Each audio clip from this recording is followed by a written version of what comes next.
For today's video nga guys, samahan niyo ako dahil gagala ako ang aking day ones. Pero bago yan, ako nga pala si Angelo. Tambay, humahaslin, pero nag-aaral. Kaya tara, samahan niyo ako. Habang nakaupo nga ako, meron akong bantay. Nalaman niya kasi kumakain ako, kaya ayan na naman, binabantayan na naman ako. Kinakain ko na pala yung ulam kong hotdog kasi baka hindi na pala ako kumain ng kanin dyan. Hindi lang pala pusa ang nakabantay, pati rin pala aso. Nakikisabay na. Itong aso namin, sobrang kulit na ito. Babae pala yan, pero pangalan Toto. Kada uwi ko ng bahay, lagi nakasalubong yan. Sobrang kulit. Akala mo, ngayon lang kita ng tao. Pag talaga ang aso, nakalaki ang kat, sobrang lambing. Ayan, tinan mo ginagawa niyo.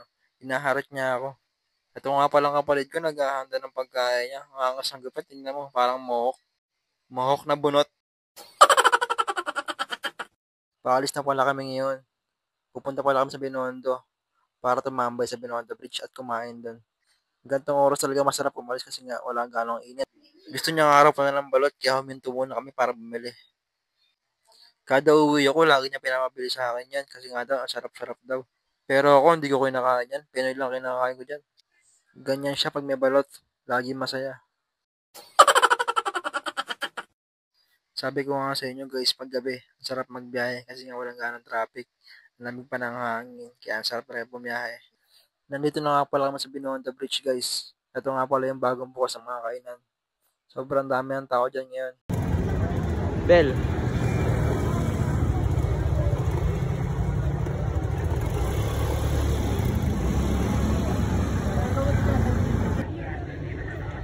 Sama sa vlog yan tayo.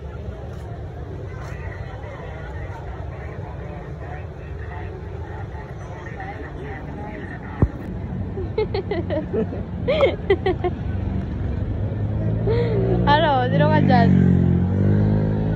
Ang ganda. Ayan guys, kitang-kita nga sa video ko guys, diba? Ang daming tao. Lahat yan, namamasyal tas kumakain lang dyan. Video ang katol siya guys. Stairway to heaven yan.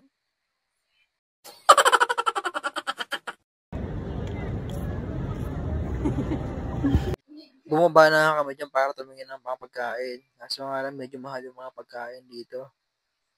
Pero madaming kainan, nakakapili ka. Yung short ko nga, nahuhubad na rito.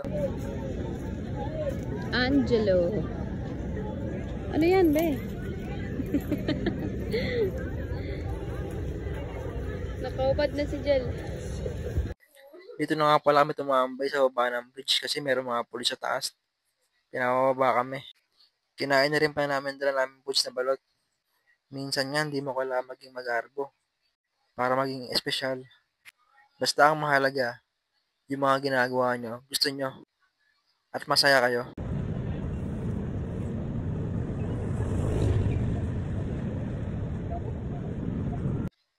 Minsan pagka wala kami time, sa bahay nga lang madalas eh.